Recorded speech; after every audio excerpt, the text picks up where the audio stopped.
ಬೆಂಗಳೂರಿನಲ್ಲಿ ಮತ್ತೆ ಮಳೆ ಆರ್ಭಟ. ಧಾರಾಕಾರ ಮಳೆಗೆ ರಸ್ತೆಗಳು ಜಲಾವೃತ. ಬಂಗಾಳಕೊಲ್ಲಿಯಲ್ಲಿ ಟರ್ಫ್ ಎಫೆಕ್ಟ್ನಿಂದ ಬೆಂಗಳೂರಿನಲ್ಲಿ ಕಳೆದ 2-3 ದಿನಗಳಿಂದ ಮಳೆಯಾಗುತ್ತಿದೆ. ಕತ್ತಲಾಗುತ್ತಿದ್ದಂತೆ ಎಂಟ್ರಿಯಾಗುವ ವರುಣನ ಅಬ್ಬರಕ್ಕೆ ಸಿಲಿಕಾನ್ ಸಿಟಿಯ ಹಲವು ಅವಾಂತರಗಳು ಅನಾವರಣವಾಗುತ್ತಿವೆ.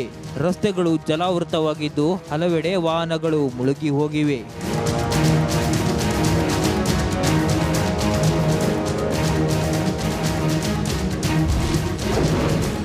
ಮಳೆಗೆ ಕೆರೆಯಂತಾದ ಕೇರ್ ಮಾರ್ಕೆಟ್. ಬೆಂಗಳೂರಿನಲ್ಲಿ ಮಳೆ ಅವಾಂತರ ಯಾವ ರೀತಿ ಇದೆ ಅಂತ ನಿಮಗೆ ಸ್ಪಷ್ಟ ಚಿತ್ರಣ ತೋರಿಸ್ತೀನಿ. ನಾನು ಪ್ರೆಸೆಂಟ್ ಈಗ ಕೇರ್ ಮಾರ್ಕೆಟಲ್ಲಿ ಇದ್ದೀನಿ. ನೋಡ್ತಿರ್ಬೋದು ಯಾವ ಪ್ರಮಾಣದಲ್ಲಿ ರಸ್ತೆಯಲ್ಲಿ ನೀರು ಹರಿದುಕೊಂಡು ಹೋಗ್ತಿದೆ ಅಂದರೆ ಇದೇನೋ ಒಂದು ಕಡೆ ಬ್ರ್ಯಾಂಡ್ ಬೆಂಗಳೂರು ಎಂಬುದು ಗೊತ್ತಾಗುತ್ತೆ. ಯಾಕಂದರೆ ಒಂದು ಕಡೆ ರಾಜಕಾಲುವೆ ಉಳುತ್ತಿಲ್ಲ, ರಾಜಕಾಲುವೆ ಒಳಗಡೆ ನೀರು ಹೋಗ್ತಿಲ್ಲ. ಈಗ ರಾಜಕಾಲುವೆ ಸ್ಟ್ರಕ್ ಆಗಿ ಆ ನೀರು ಹೊರಗಡೆ ಬರ್ತಿದ್ದಾವೆ. ಸಾಕಷ್ಟು ಜನ ವ್ಯಾಪಾರ ಮಾಡ್ತಿದ್ದಾರೆ, ಜನ ಹೋಗ್ತಿದ್ದಾರೆ. ನೋಡ್ತಿರ್ಬೋದು ಕೆರೆ ಅಂತ ಇದೆ ರಸ್ತೆಗಳು. ಒಂದು ಕಡೆ BBMP ಟೋಟಲ್ ಫೇಲ್ಯೂರ್ ಆಗಿದೆ. ಮಳೆ ಬಂದರೆ BBMP ಟೋಟಲ್ ಫೇಲ್ಯೂರ್ ಆಗಿದೆ. ನೋಡ್ತಿರ್ಬೋದು ಇದರ ಮಧ್ಯೆ ಸಹ ಏನು ವ್ಯಾಪಾರ ಮಾಡ್ತಿದ್ದಾರೆ. ಇಲ್ಲಿ ತುಂಬ ಜನ ಬಂದು ಖರೀದಿ ಮಾಡ್ತಾರೆ ಕೆಲವೊಂದು ವಸ್ತುಗಳನ್ನು. ಮತ್ತೊಂದು ಕಡೆ ಫುಲ್ಲು ಟ್ರಾಫಿಕ್ ಜಾಮ್ ಆಗಿದೆ. ಹೀಗಾಗಿ ಎಲ್ಲ ಒಂದು ಕಡೆ BBMP ಅಧಿಕಾರಿಗಳು ಈ ಒಂದು ದುಸ್ಥಿತಿ ನೋಡಿದ್ರೆ ಎಲ್ಲೇ ಒಂದು ಕಡೆ ಫೇಲ್ ಆಗಿದ್ದಾರೆ. ಮಳೆ ಕಂಟ್ರೋಲ್ ಮಾಡುವಲ್ಲಿ BBMP ವಿಫಲವಾಗಿದೆ. ವೀರಸಂದ್ರ ಸಿಗ್ನಲ್ ಸಂಪೂರ್ಣ ಜಲಾವೃತ. ಎಲೆಕ್ಟ್ರಾನ್ ಸಿಟಿಯಿಂದ ಹೆಬ್ಬಗೋಡಿಗೆ ಮಧ್ಯೆ ಬರುವ ವೀರಸಂದ್ರ ಸಿಗ್ನಲ್ ಸಂಪೂರ್ಣ ಜಲಾವೃತವಾಗಿದೆ. ಸುಮಾರು ಅರ್ಧ ಕಿಲೋಮೀಟರ್ ರಸ್ತೆಯಲ್ಲಿ ನೀರು ತುಂಬಿ ಜನರು ಪರದಾಟ ನಡೆಸಿದ್ದಾರೆ.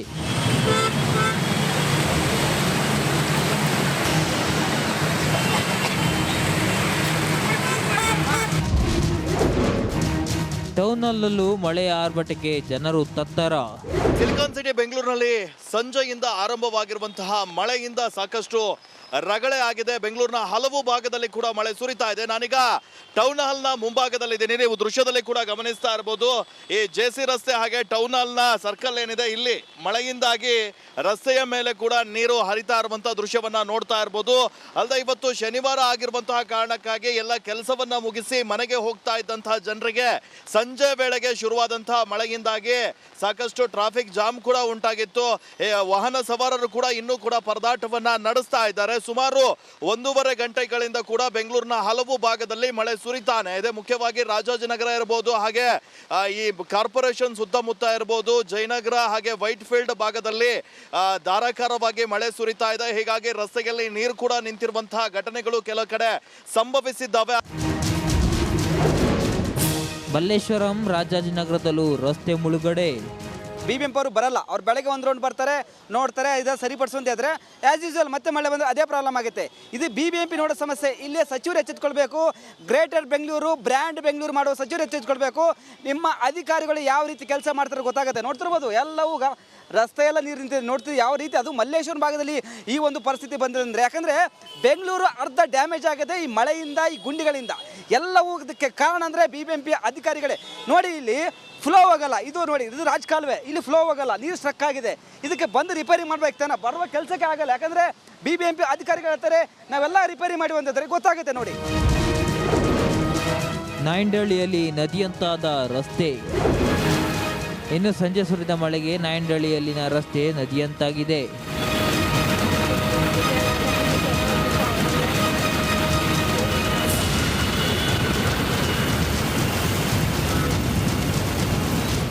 ಒಟ್ಟಾರೆ ವರುಣ ಆರ್ಭಟಕ್ಕೆ ಸಿಲಿಕಾನ್ ಸಿಟಿಯಲ್ಲಿ ಜನಜೀವನ ಅಸ್ತವ್ಯಸ್ತಗೊಂಡಿದೆ. ಜೊತೆಗೆ ಇನ್ನು 4-5 ದಿನ ಮಳೆ ಸುರಿಯಲಿದೆ ಅಂತ ಹವಾಮಾನ ಇಲಾಖೆ ಮುನ್ಸೂಚನೆ ನೀಡಿದೆ. Metro bureau, republic Kannada.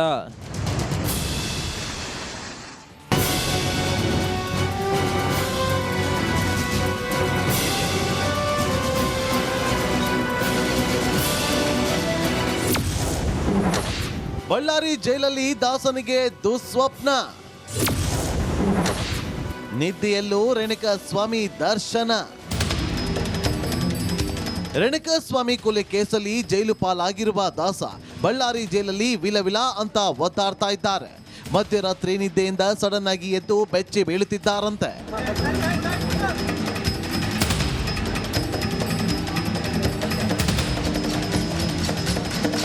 Ballari ಜೈಲಿನಲ್ಲಿ ಪೊರ್ಕಿ ಕಣ್ಣು ಮುಚ್ಚಿದ್ರೆ ಸಾಕು ರೇಣುಕಾ ಸ್ವಾಮಿ ಕಾಣಿಸ್ತಾ ಇದ್ದಾನಂತೆ.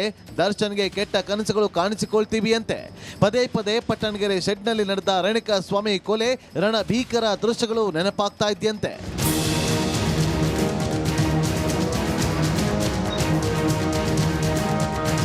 ಕನಸಿನಲ್ಲಿ ರೇಣುಕಾ ಸ್ವಾಮಿಯನ್ನ ಕಂಡು ದರ್ಶನ್ ಜೋರಾಗಿ ಕಿರ್ಚಿದ್ದಾನೆ. ಕಾಟೇರನ ಕೂಗಿಗೆ ಎದ್ದು ಬಂದ ಜೈಲಿನ ಸಿಬ್ಬಂದಿ ಏನಾಯ್ತಪ್ಪ ಅಂತ ಕೇಳಿದ್ದಾರೆ. ಅದಕ್ಕೆ ದಾಸ ನಿದ್ದೆಯಲ್ಲೂ ರೇಣುಕಾ ಸ್ವಾಮಿ ಕೊಲೆ ಕನಸು ಬರ್ತಾ ಇದೆ ಸರ್ ಅಂತ ಹೇಳಿದ್ದಾನಂತೆ. ದರ್ಶನ್ಗೆ ಕಾರ್ತಿದ್ಯಾ ರೇಣುಕಾ ಆತ್ಮ. ಕುಂಕುಮ ತಾಯ್ತವೇ ತಾರಕಗೆ ಶ್ರೀರಕ್ಷೆ. ಜೈಲಿಗೆ ಭೇಟಿ ನೀಡಿದಾಗ ಪತ್ನಿ ವಿಜಯಲಕ್ಷ್ಮಿಗೆ ದರ್ಶನ್ ರೇಣುಕಾ ಸ್ವಾಮಿ ಕಾಟದ ಬಗ್ಗೆ ಹೇಳಿಕೊಂಡಿದ್ದಾರಂತೆ. ಇದರಿಂದ ಪತ್ನಿ 10 ದೇವಸ್ಥಾನ ಸುತ್ತಿ ಕುಂಕುಮ ಹಚ್ಚಿ ದಾರ ಕಟ್ಟಿ ತಾಯ್ತ ನೀಡಿದ್ದು ಇದು ದಾಸನಿಗೆ ಕೊಂಚ ರಿಲೀಫ್ ಸಿಕ್ಕಂತಾಗಿದೆ. ಬೆನ್ನು ನೋವಿನಿಂದ ಭೂಪತಿ ವಿಲವಿಲ. ಡಾಕ್ಟರ್ ಇಂದ ದರ್ಶನ್ಗೆ ಹೆಲ್ತ್ ಚೆಕಪ್. ಎದ್ದ ರೇಣುಕಾ ಸ್ವಾಮಿ ಕಾಟ, ಮತ್ತೊಂದು ಕಡೆ ಬೆನ್ನಿನ ಬಾವು ಹೆಚ್ಚಾಗಿತ್ತು. ಇವತ್ತು ಜೈಲಿನ ವೈದ್ಯ ಡಾಕ್ಟರ್ ರಾಜಶೇಖರ್ ಜಗ್ಗುಗೆ ನೋವು ನಿವಾರಕ ಟ್ಯಾಬ್ಲೆಟ್ ಕೊಟ್ಟಿದ್ದಾರಂತೆ. ಆದ್ರೆ ಸ್ಕ್ಯಾನಿಂಗ್ಗೆ ದರ್ಶನ್ ಒಲ್ಲೆ ಅಂದಿದ್ದಾರಂತೆ.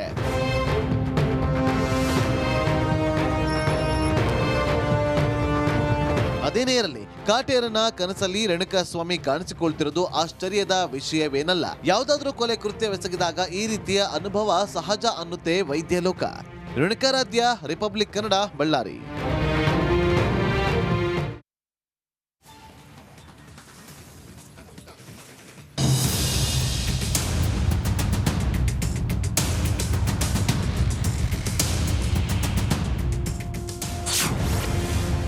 ಜಾಮೀನಿಗಾಗಿ ಕಾಟೇರನ ಕಾತರ. ಕೋರ್ಟ್ ಮುಂದೆ ಕಾರಣ ಕೊಟ್ಟ ವಕೀಲರು. ಕೊಲೆ ಕೇಸಲ್ಲಿ ದರ್ಶನ್ ಬಳ್ಳಾರಿ ಜೈಲಿಗೆ ಶಿಫ್ಟ್ ಆಗಿ 2 ತಿಂಗಳಾಗ್ತಾ ಬರ್ತಿದೆ. ಜಾಮೀನು ಸಿಗುತ್ತೆ ಅಂತ ಕಾಯ್ತಾ ಇದ್ದ ದಾಸನಿಗೆ ಮಾತ್ರ ಇನ್ನೂ ಬೇಲ್ ಸಿಕ್ಕಿಲ್ಲ. ಹೀಗಾಗಿ ತನ್ನ ಸೆಲ್ನಲ್ಲೇ ವಿಲವಿಲ ಅಂತ ಒದ್ದಾಡ್ತಿದ್ದಾನಂತೆ. ಜಾಮೀನು ಸಿಗದಿರೋದಕ್ಕೆ ಊಟ ಸೇರ್ತಿಲ್ಲ, ನಿದ್ದೆ ಬರ್ತಿಲ್ವಂತೆ.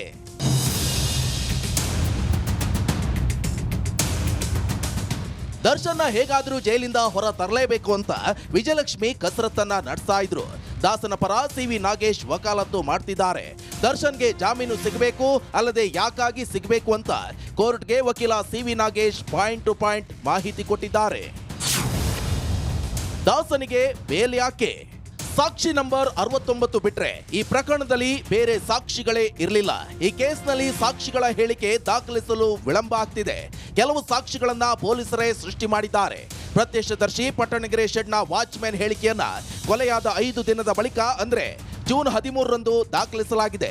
ಇತರರ ಹೇಳಿಕೆಯನ್ನ ಜೂನ್ 15ರಂದು ದಾಖಲು ಮಾಡಲಾಗಿದೆ. ಈ ವಿಳಂಬಕ್ಕೆ ಕಾರಣಗಳನ್ನ ತನಿಖಾಧಿಕಾರಿ ನೀಡಿಲ್ಲ. ಜೂನ್ 8ರಂದು ಸಾವು ಸಂಭವಿಸಿದೆ. ಜೂನ್ 11ರಂದು ಪೋಸ್ಟ್ ಮಾರ್ಟಮ್ ಮಾಡಲಾಗಿದೆ. ಈ ವಿಳಂಬಕ್ಕೆ ಸೂಕ್ತ ಕಾರಣವನ್ನ ನೀಡಿಲ್ಲ. 2.5 ಇಂಟು 1 ಸೆಂಟಿಮೀಟರ್ ಅಳತೆಯ ಒಂದು ಗಾಯವಾಗಿದೆ. ಉಳಿದ ಗಾಯಗಳು ಮೂಗಿಗೆ ಆಗಿವೆ. ಸಾವಿನ ಸಮಯ ಅಂದಾಜು ಮಾಡಲು ಸಾಧ್ಯವಿಲ್ಲ ಅಂತ ಹೇಳಲಾಗಿದೆ. ಪೋಸ್ಟ್ ಮಾರ್ಟಮ್ ರಿಪೋರ್ಟ್ ನಲ್ಲಿ ಹೀಗಂತ ಹೇಳಲಾಗಿದೆ.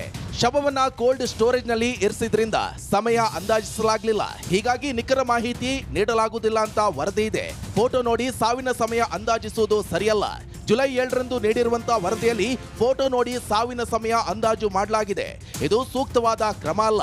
161 ಹಾಗೂ 164 ಹೇಳಿಕೆ ಅಡಿಯಲ್ಲಿ ದಾಖಲಾಗಿರುವಂತಹ ಸಾಕ್ಷ್ಯಗಳ ಹೇಳಿಕೆಯಲ್ಲಿ ವೈರುಧ್ಯ ಇದೆ. ಚಿಕ್ಕಣ್ಣನ ಹೇಳಿಕೆ ಸೇರಿದಂತೆ ಇನ್ನು ಕೆಲವರ ಹೇಳಿಕೆಯಲ್ಲಿ ಸಾಮ್ಯತೆ ಇಲ್ಲ.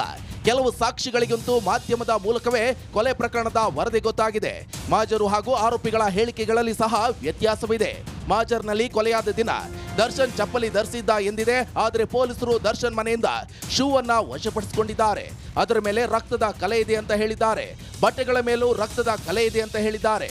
ಚೆನ್ನಾಗಿ ಒಗೆದು ಒಣ ಹಾಕಿರುವಂತಹ ಬಟ್ಟೆಯಲ್ಲಿ ರಕ್ತದ ಕಲೆ ಇರಲು ಸಾಧ್ಯವಿಲ್ಲ. ದರ್ಶನ್ ಮನೆಯಲ್ಲಿ 37 ಲಕ್ಷ ರೂಪಾಯಿ ಹಣವನ್ನ ವಶಪಡಿಸಿಕೊಳ್ಳಲಾಗಿದ್ದು ಆ ಹಣ ಪ್ರಕರಣ ಮುಚ್ಚಿ ಹಾಕಲು ಬಳಸಿದ್ದು ಎನ್ನಲಾಗಿದೆ. ಆದರೆ ಆ ಹಣ ದರ್ಶನ್ಗೆ ಮೇ 2ರಂದೇ ಬಂದಿತ್ತು. ಏನು ಸ್ಟೋನಿ ಬ್ರೂಕ್ನಲ್ಲಿ ಕೊಲೆಯ ಸಂಚು ಮಾಡಲಾಯಿತು ಅಂತ ಹೇಳಿದ್ದಾರೆ. ಆದರೆ ಯಾವುದೇ ಸಾಕ್ಷಿಗಳ ಹೇಳಿಕೆಯಲ್ಲೂ ಕೂಡ ಈ ಮಾತು ಇಲ್ಲ.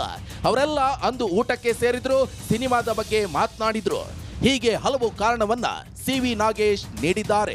ರೇಣುಕಾ ಸ್ವಾಮಿ ನಿಧನವಾದ ಮಾರನೇ ದಿನ ಅಂದ್ರೆ ಜೂನ್ 9ರಂದೇ ಪೊಲೀಸರು ಶೆಡ್ಗೆ ತೆರಳಿ ಕೆಲ ವಸ್ತುಗಳನ್ನ ವಶಕ್ಕೆ ಪಡೆದಿದ್ದಾರೆ. ದರ್ಶನನ್ನ ಜೂನ್ 11ರಂದು ಬಂಧಿಸಿ ಅದಾದ ಒಂದು ದಿನದ ಬಳಿಕ ಜೂನ್ 12ರಂದು ಮತ್ತೆ ಅದೇ ವಸ್ತುಗಳನ್ನ ಮರಳಿ ವಶಪಡಿಸಿಕೊಳ್ಳಲಾಗಿದೆ. ಇಲ್ಲಿ ಸಾಕ್ಷ್ಯಗಳನ್ನ ತಿರುಚುವ ಪ್ರಯತ್ನ ಮಾಡಿರುವಂತ ಅನುಮಾನ ಮೂಡಿದೆ ಅಂತ ಕೋರ್ಟ್ಗೆ ಕಾರಣಗಳನ್ನ ನೀಡಿದ್ದಾರೆ. ಇಂದು ಬೇಲ್ ಅರ್ಜಿ ಕುರಿತ ಭವಿಷ್ಯ ಗೊತ್ತಾಗಲಿದೆ. Bureau report, Republic Kannada.